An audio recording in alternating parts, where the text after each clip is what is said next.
Salut, c'est Julien de Mental d'Acier. Alors, je suis tombé sur une vidéo là il y a 5 minutes en fait qui m'a donné envie de te faire une vidéo pour t'expliquer pourquoi tu n'es pas faible. Parce que je suis tombé sur une vidéo qui expliquait l'histoire d'un entrepreneur, et tu vas voir que ça a un rapport avec ton tennis. L'histoire d'un entrepreneur qui avait fait un burn-out et qui pendant longtemps en fait n'avait pas voulu prendre soin de sa santé mentale, qui était ultra stressé, tout le temps dans le speed, tout le temps en train de stresser, d'être frustré, de s'énerver. Et en fait, il n'avait pas voulu prendre soin de sa santé mentale, entre guillemets, parce qu'il avait peur d'être faible. Et il y a un mois, j'ai lu un livre sur la vulnérabilité aussi, qui expliquait que la plus grosse peur d'un homme, c'est de se sentir faible, et la plus grosse peur d'une femme, c'est de ne pas se sentir à la hauteur, de ne pas se sentir parfaite, et de ne pas répondre à un code de beauté de la société. Et en fait, on voit souvent chez les joueurs de tennis une honte à faire de la préparation mentale.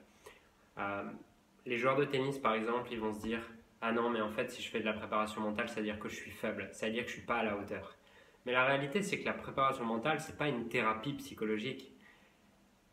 C'est pas parce que tu es dépressif que tu fais de la préparation mentale, c'est au contraire parce que tu veux être meilleur.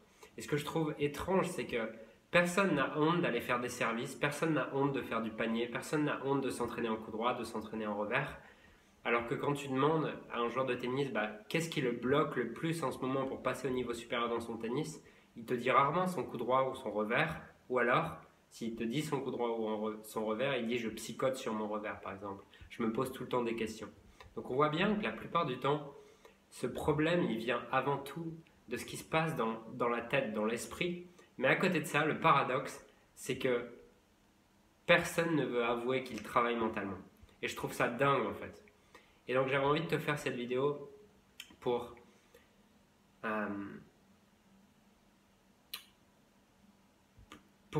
casser ce préjugé de merde en fait que la préparation mentale c'est pour les gens faibles. Au contraire, la préparation mentale pour moi c'est pour les gens qui ont envie d'évoluer, qui ont envie de progresser, qui ont envie d'être plus forts. Et au contraire, pour moi la faiblesse ça serait de ne pas se remettre en question, de ne pas oser faire ce travail et de ne pas vouloir vraiment progresser. Puisque en fait, si tu n'es pas prêt à faire ce travail de préparation mentale, à progresser mentalement, c'est en fait un signe de faiblesse puisque ça veut dire que tu ne veux pas progresser. Ça veut dire que tu es juste dans un fantasme. Tu ne veux pas, tu es dans un fantasme. C'est quoi la différence entre vouloir et être dans un fantasme? C'est que vouloir, tu es prêt à faire les choses pour, alors que le fantasme, tu es juste en train de rêver le résultat sans être prêt à payer le prix pour atteindre le résultat.